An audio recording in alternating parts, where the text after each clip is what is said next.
This next artist coming up used to own Getty's Comedy Club. He's brought together a lot of clean comedians and done a lot for the community. Please welcome Dennis Tooley.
So, I was going to start out with the real serious stuff about, it's going to make me cry about Blake leaving. And I probably will cry when Blake leaves because that means he's moved out of my house finally. So about, I don't know what it was, 8-9 years ago, Blake was sitting beside the stage and he was crying, I don't have any place to live, and I was like, well, I don't know. If you go on Joe Diffie's album and you look at the credits, Joe was a really good friend and didn't want to embarrass me evidently because he didn't give me any credit. And I said, wow, Joe's a lot like Blake. Just kidding, just kidding. So, I did say that I would sing a song that I actually wrote. This is a song I wrote when I started.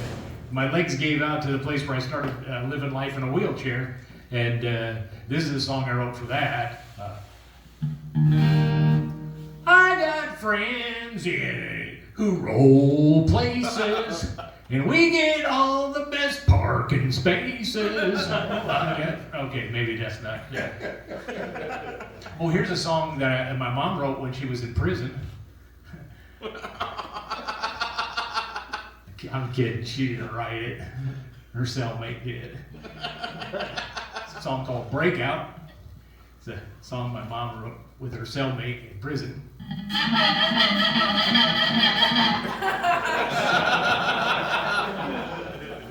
You'll be humming that all the way home, I know. Now, so here's a little Christmas song that I changed a little bit tonight to make it a little bit more connected to our good friend Blake. So, you've all heard the story about Rudolph and his nose. But I'll tell you a Christmas tale that never has been told. You might think you've heard it all, but you ain't heard nothing yet about that crazy Christmas that the North Pole can't forget.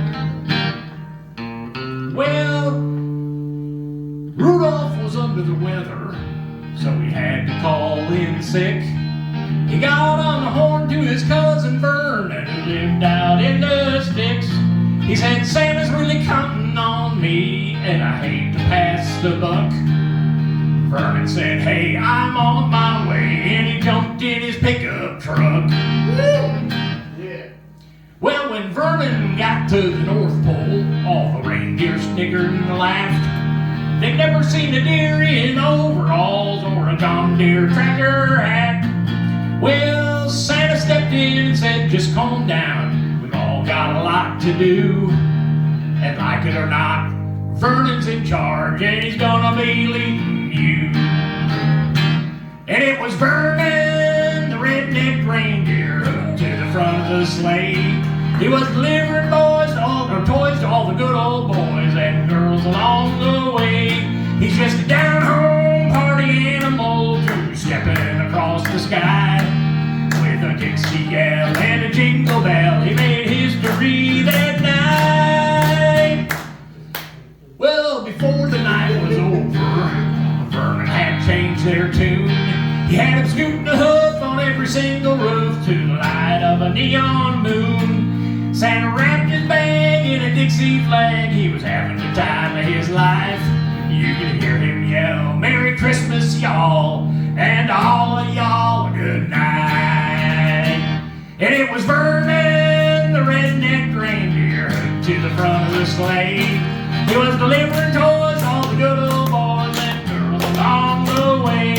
He's just a down-home party animal who's stepping across the sky. With a Dixie yell and a jingle bell, he made history that night.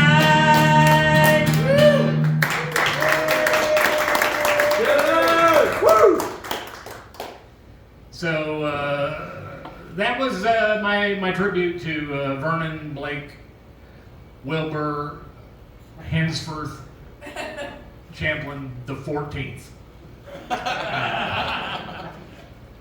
And I'm thinking after 14 times we appreciate the fact that you decided not to carry on the family. Blake, I do appreciate you inviting your sister tonight. I was wondering what you looked like with hair. Now I know. Now I'm wondering what you looked like if you weren't living in my house. No, I'm just kidding. So, no. Everybody said it tonight. Blake, you're the type of person that once you make your mind up, you're going to do it. And that was true. He made his mind up that he was going to clean up things in my house that I was perfectly fine with there. And now I can't find anything. So if y'all don't mind, after he leaves for his big walk around the world, if you could come over and help me find all of the cooking supplies that he moved someplace I can't find. I thought it was a little bit rude that he started putting everything on top of the refrigerator.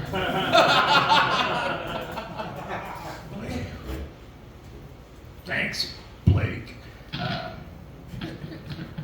will say it was a little bit weird. Some of you know that because I have multiple sclerosis, good job. So anyway, Blake, it was funny because he was telling me, well, we got all these comics and all these people are going to be on there, and I'm like, wow, it sounds like you're planning to have a show that's going to last until you leave for your big walk. I said, if you don't really, if you need some, to make some room on the show, I don't have to. You have to get up there and you have to do something. Oh, and then he said this. This conversation is over. And that's the first time I realized he really is gay. I mean, he's never sounded more like a woman. This conversation's over. Well, okay.